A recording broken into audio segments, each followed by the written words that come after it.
Implementing extreme ownership requires checking your ego and operating with a high degree of humility, admitting mistakes, taking ownership, and developing a plan to overcome challenges are integral to any successful team. That, ladies and gentlemen, was a quote from Extreme Ownership, a book by Jocko Willink and Leif Babin, and that's the book that we're reviewing in today's episode. It's a book which is the summation of Leif and Jocko's experiences both as Navy SEALs through their training, through combat in Iraq, and some of the hardest, toughest, heaviest urban fighting in recent times. And then secondly, through the business consulting company that they started after they left the Navy SEALs. And so every leadership lesson in the book is also illustrated with examples from the world of business. Really compelling book, really interesting stories, and that's the book we're going to review today. Nico, any kind of initial thoughts on it? Yeah, I picked up the book and I wasn't really too sure what to make in terms of what was the context going to be, how are they going to present it. There are many books come out these days regarding SEALs, both their training and both their missions, and it was, I was intrigued to know how they were going to tie this into leadership, and overall the book has really surprised me, having now read through it. Yeah, I think that we get like a real Hollywood image of leadership, which is so wrong. Like a successful leader is a kind of egoistic and abusive person who squeezes their staff, and that could be either a military leader or like a corporate leader in Silicon Valley or whatever. And I think the thing that's really remarkable about this book is the implications of the concept of extreme ownership, because Jocko Willink is this accomplished guy. He looks like a gorilla. He looks like he'd rip your head off if you cut in line at the coffee shop. Like, he's a monster of a guy, has his own podcast, and yet the big lesson of the book, I think, is that humble leadership is good leadership, is highly effective leadership, is sustainable leadership. And you come away from the book thinking, wow, like the Navy SEALs has got a lot of really grounded, smart guys in it. These are not just morons who lift weights and shoot guns. Like they're like, in the case of the effective ones, they are humble guys who would take ownership for mistakes and things. And the book opens with a pretty powerful story of a friendly fire incident in Ramadi in Iraq, and still makes the hair stand up on the back of my neck to imagine the scene in which Jocko has roughly 100 guys, including all of his reports, or the guys who report to him, and then senior leadership above him. And Jocko says, "This friendly fire incident is my fault. It was my fault. I take responsibility for it because I was the commander." And then sort of went through all of the things that went wrong. But I think that is the really powerful thing of the book, is the implications of extreme ownership are really profound. Because it's rarely seen in today's society. It was such a fantastic initial message from the book. Today, I say myself as well, and most people I know have always kind of had the idea that we need to blame someone else. We get politicians who never own their mistakes. We get celebrities that never own their mistakes. There's a popular culture in which people won't take accountability for things. Yeah. So what I was coming on to say was, even in my line of work, even it being in charge of other people, it was only last week when I was thinking to myself, look, you need to be making more calls. And then, having read through the book, and especially this initial chapter of extreme ownership, I thought to myself, you know what, should I always be demanding this, or should I take a moment and just think to myself, is this on me? What is there I'm not doing that I could be doing to be bumping up the calls of the team? And we rarely have that sort of step back moment. Let's think about what I could have done to solve that problem. And just that the whole story behind that one message he carried in that first chapter for extreme ownership really, really strongly implemented that idea. That's where I think just the simplicity of the idea is so profound, because when you think about the concept of extreme ownership, it means that you don't just put an effort in that you're comfortable with and say, oh, well, my job's done. No, you're accountable for communicating to the whole team, including the weakest links. You're accountable for not just trying to communicate, but for effectively communicating. If people haven't understood, then you haven't effectively communicated, you know, and that includes, you know, explaining the why and owning the results if it doesn't work out. And I thought there was some cool stories from the business section of the book, like a chief technical officer, I think, who was trying to lead a change program in a company, and he just wouldn't own it. Really, he wouldn't own the results beyond a certain point, and it was always other departments' failures, and it was their fault and whatever. And he ultimately had to be fired. It doesn't matter how technically brilliant he was because he didn't understand that. It doesn't matter how dumb you think someone is, or whatever reason they don't understand, or whatever reason they're not cooperating. Extreme ownership implies that you have to go 120% of the way to communicating, and if they have reasons why it's what constraints and difficulties and everything, like it's a big burden, but yeah, it's a powerful idea. It leads well into the second chapter of the book, which is it's not about bad teams, it's about bad leaders. And you get this story of training for the SEALs, whereby they simply do a simple switch of leaders between two teams, and that was pretty big wake up to how a leader will change the complete mentality of the team. How it's not about what you're doing physically, but how you're mentally in place for the task you're meant to be carrying out. So it makes you really think, look, I am responsible, and it enforces that first point of extreme ownership, that it's on you. You're in control, you're in command, you've got to do the right thing.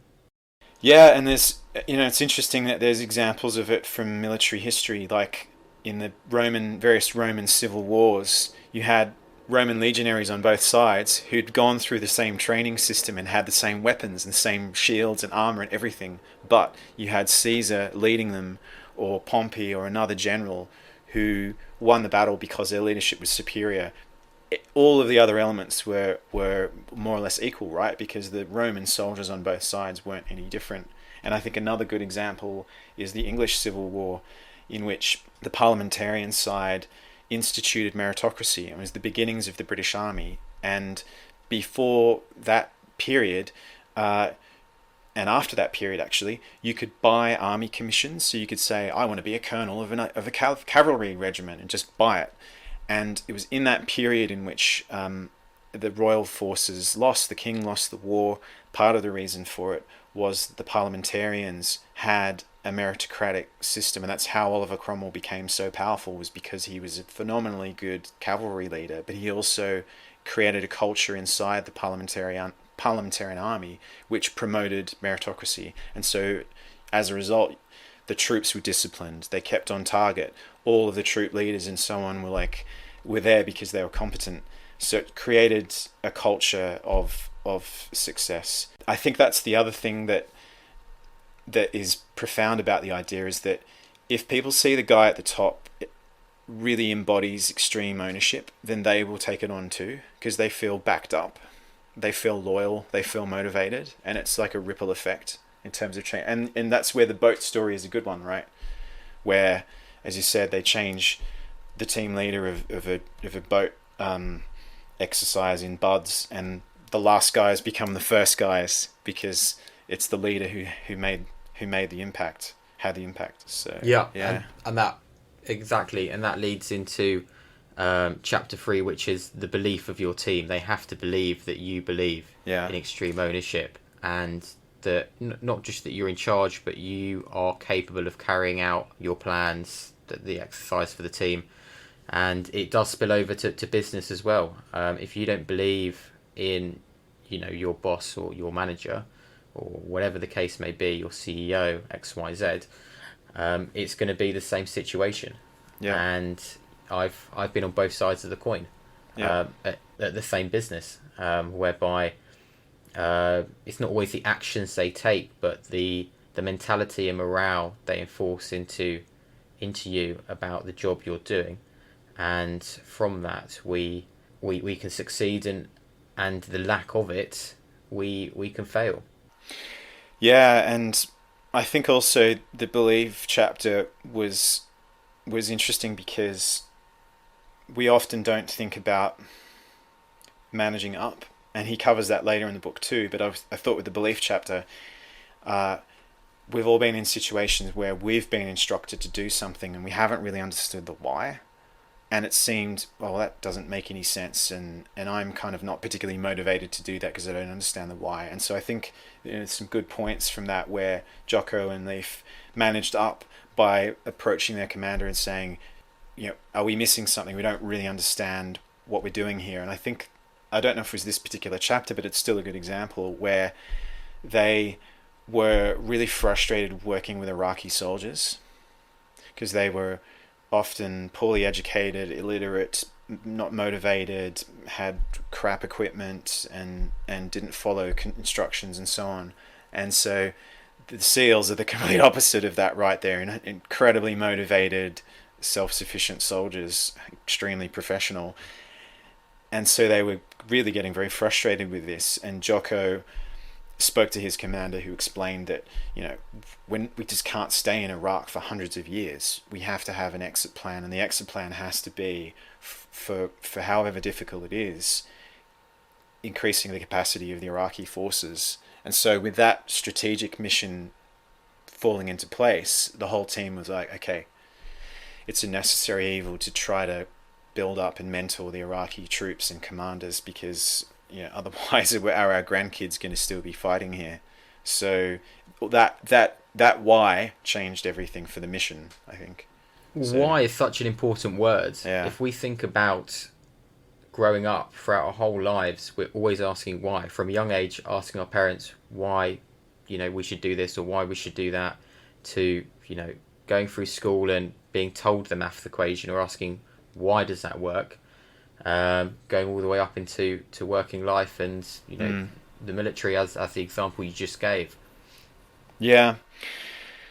So it's a good book. It's got a bit of a cheesy cover.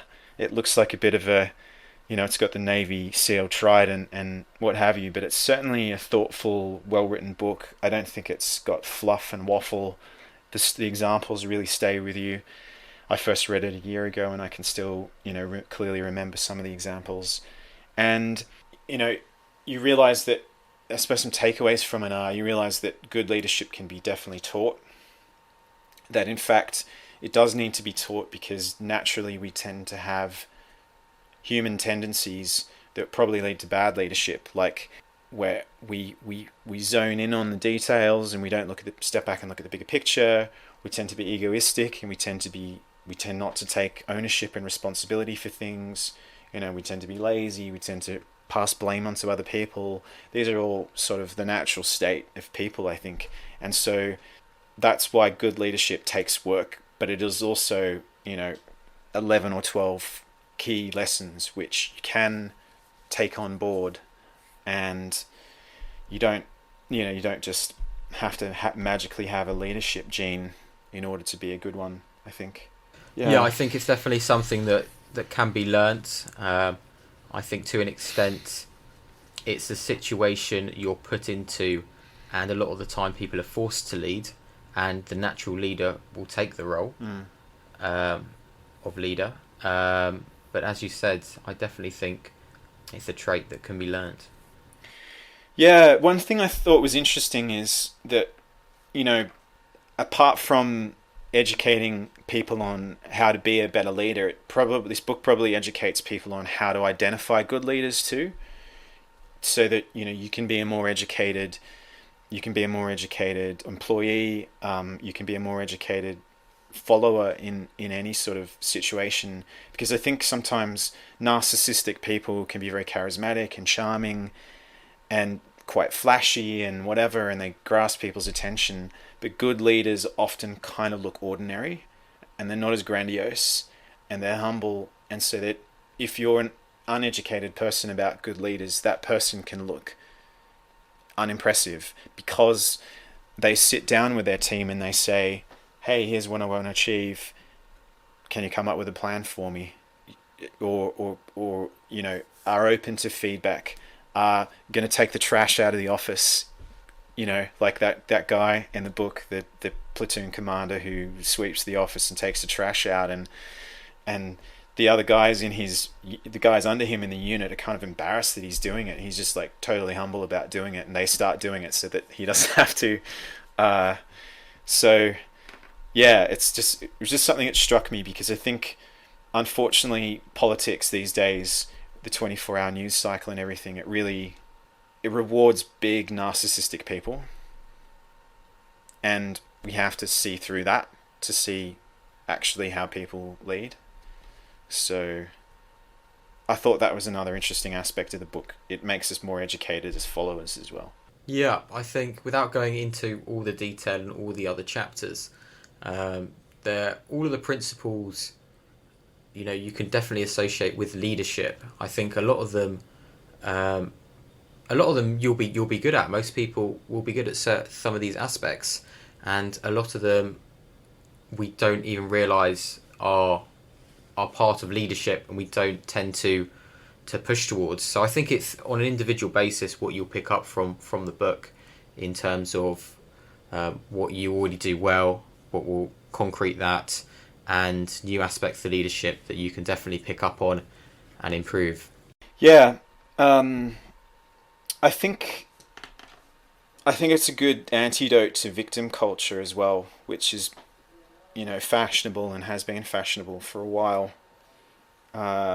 In the sense that extreme ownership can also mean that if you're an employee and you have extreme ownership, even just over yourself, even if you're not managing anyone, if you're under a bad leader, you can manage up, and you can, you to an extent, you can try to influence things to be better. And I think I think it's profound because it applies to many things, like not just work, but also family life, also any social group you're in, like if you're in a church or if you're in a sport team or whatever, many scenarios. It's an antidote to narcissism, because if you practice extreme ownership over your actions and behaviors and words and so on, it could make you think, well, my marriage is failing. What have I failed to do? What can I do? What questions can I ask? It's not just about work, I think. 100%. And I think we see this as just a leadership book, when a lot of the time you've got to see the extreme ownership part and how that's can affect you as an individual, even not in a team. In terms of even looking at something so simple as self-improvement, you can look, I've got to take ownership that my body, for example, is not in the correct shape, that my work is not performing, that my health isn't fantastic. That there are a variety of examples, but you've got to understand yourself, that this is you, this is down to you. How you choose to solve that is also down to you, but you've got to not blame others for these things. A lot of the time we tend to blame our families or our friends for why we're not achieving, or why we're not the person that we'd like to be, whether that be socially or performance at work. But it's, as you said, the victim mentality that we have nowadays is proving to be very, very bad in terms of our individual successes in life. And we've really got to just stop, take a moment, accept that it's our fault. Obviously there are external factors, but predominantly it's our fault, and especially in the Western world. And we can definitely make changes to improve. Yeah, yeah, definitely. Just a couple other points I wanted to make which struck me. One of which was decentralized command. I thought that was a cool one. And what I loved about it was the concept is communicate your intent as a leader and then uh, delegate down the details of the implementation to the guys underneath you. And so, if you're a platoon commander, you say to the sergeant, "I want you and the guys to work out how we take that building, and come up with a plan and come back to me." And the beauty of it is that in coming up with their plan, those guys are buying into it. It's their plan, and they'll present it to you. You might amend it, pick some holes in it, tweak it, whatever.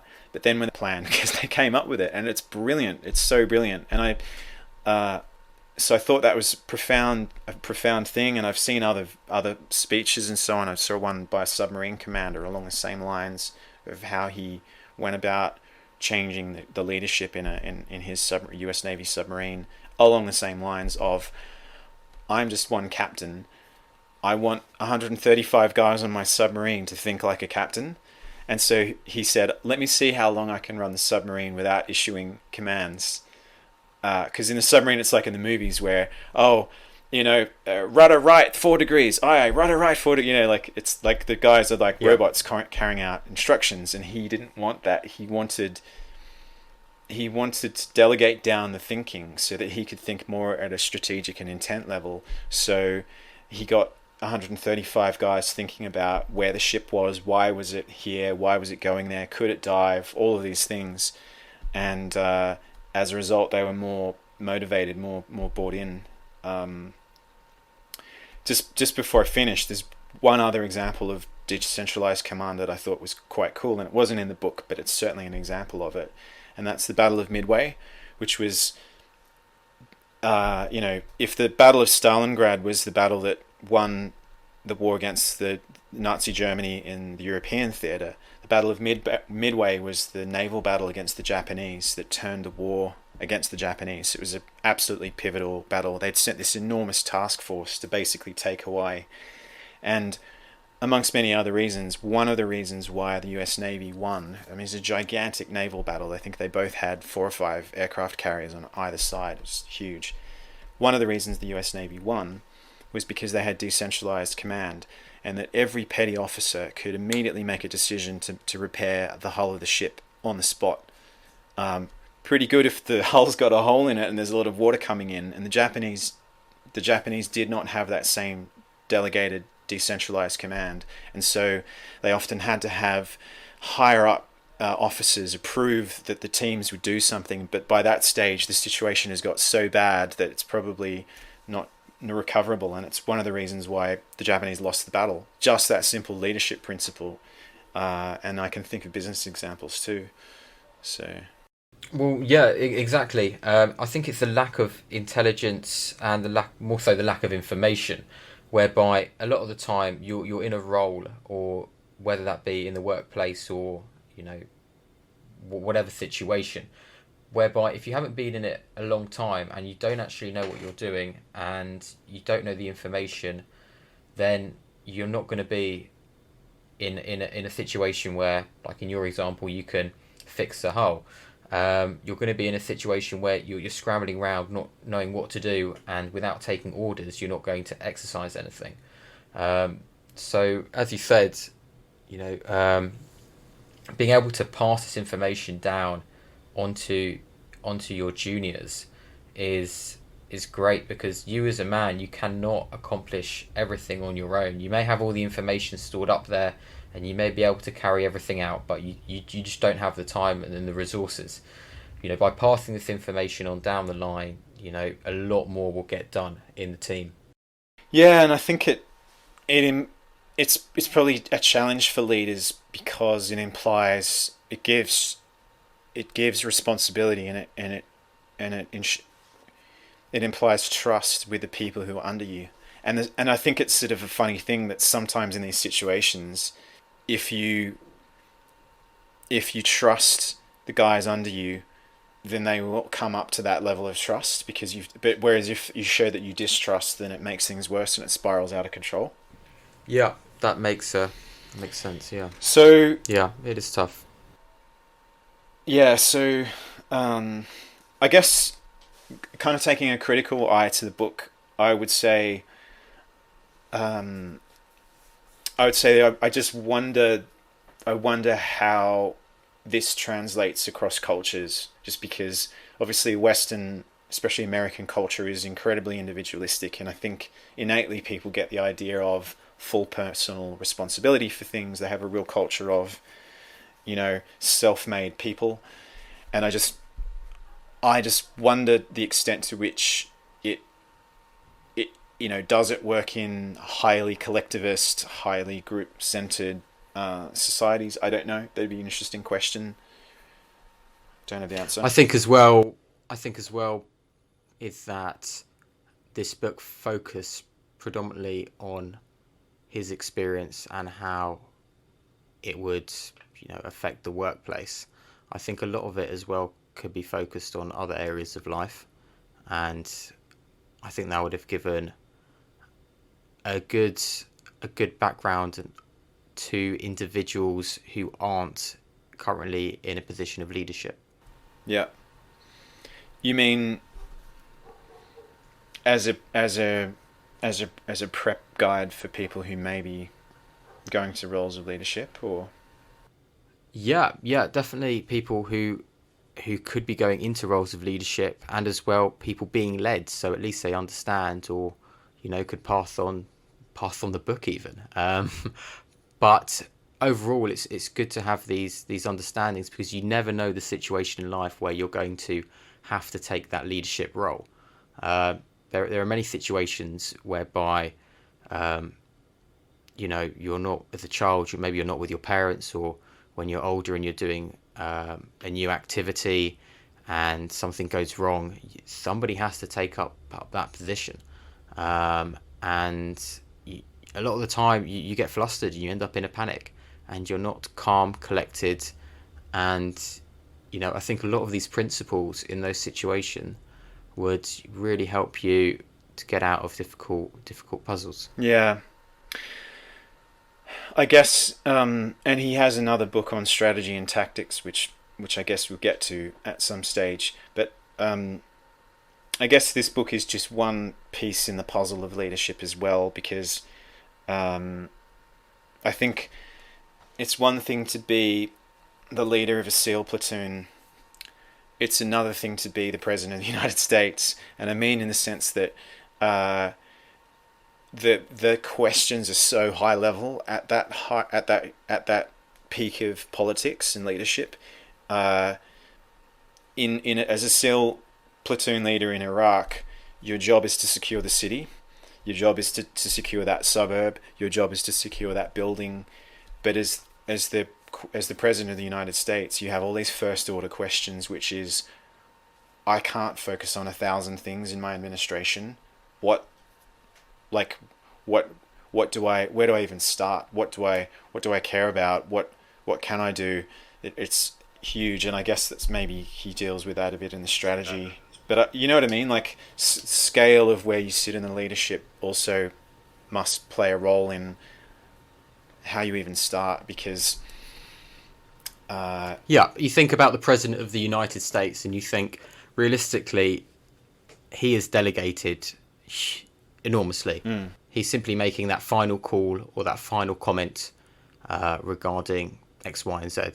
But if you take office in January 2021, where do you start? You've got COVID, you've got China, both militarily and you prioritize. Yeah. And then you execute. but how, when the threats are so totally different? You've got the risk of an overheated economy. You've got COVID. You've got China. You've got. You prioritize. As I said, you look at the likes of security and health has got to be the most important. So if you look at those, you think, okay, first thing we need to tackle is COVID. Secondly, we need to tackle is probably the Chinese. And then thirdly, we'll look at our economy. But other people would disagree with that priority list. They're not president of the United States. They don't get that choice. You voted That's I just don't know that it's so simple to know how to prioritize things when you're at that level, because there's so many things demanding your attention. There's the southern border, there's economy, there's community tensions. All I'm saying is just, I think maybe you take my point, is that the higher up in scale you get, whether you're the president of the U.S. or the Chinese emperor or the Roman emperor or whatever, or the British prime minister, you have huge big picture questions to address. I suppose maybe you just accept that you're probably going to get things wrong, and you have to make a decision. You have to prioritize to some degree. You don't purposefully do things wrong, though. No, I'm not suggesting that. You simply try your best and do what you think is best. And if it doesn't go to plan, then you've got to replan. And a lot of the time, it won't go to plan. There's a lot of things, without going into detail, that the presidents get wrong, and that they get a ton of bricks come down on them for it. And that's the tricky thing about. I suppose. I mean, this is a whole other discussion, really. I guess is it hard to get leadership with extreme ownership in a democracy, because the 24-hour news cycle, mass media, tweets and Twitter and everything certainly rewards people who look good all the time, right? And a good leader who adopts extreme ownership, owns their failures, is humble, delegates down. Do you know what I mean? Like, I just wonder if... So do you think the more negative press about you, the better, the more you've actually done, the more you've actually tried to accomplish? I wouldn't say that, because I don't think that there's necessarily a connection between... I don't think there's any correlation between whether you're a good president and how much negative press you get, because sometimes I think the media doesn't like someone, and that person may be a good leader, executes well. I can think of maybe an example from Australia would be Julia Gillard. She was apparently a very good parliamentarian. She built consensus. She worked collaboratively with people, got legislation through Parliament, and did really poorly on the PR front. And so I just don't know, and that's my point, is that maybe sometimes the media can help reward bad leaders and punish good ones, but it's on the basis of whether the media likes you, whether you've charmed them, and you know what I mean? Like, it's and yet the media has a big role to play in whether the electorate likes you, because they'll spin out 99 negative pieces and one good one. So it's tricky. Before we get on to the ratings, yeah, I wanted to go over probably the last principle of the book, yep, and probably the most important, which was discipline equals freedom. I absolutely love that. I try to live by it, and I think more people need to realise that by being disciplined in a certain action, you will succeed. Whether that be, you trying to lose weight, you go on a run every day, you will lose the weight.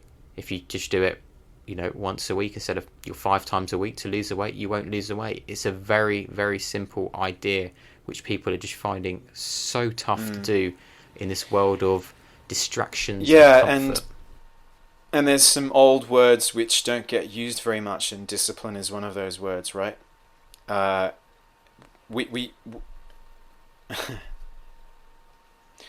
Yeah, it's one of my favourite 2 words. We've inherited a culture which that is life. Western culture's changed so much over the last 50, 100 years, and one of the changes has been a mindset flip from, say, for example, a citizen of a Western country feeling patriotic, largely, I'd say by and large in the past, and feeling a duty and an obligation, to an era in which people feel that life is all about personal freedom, to a degree that's kind of mutated into hedonism, and I'm in it for what I get, not for what I owe anyone or anything.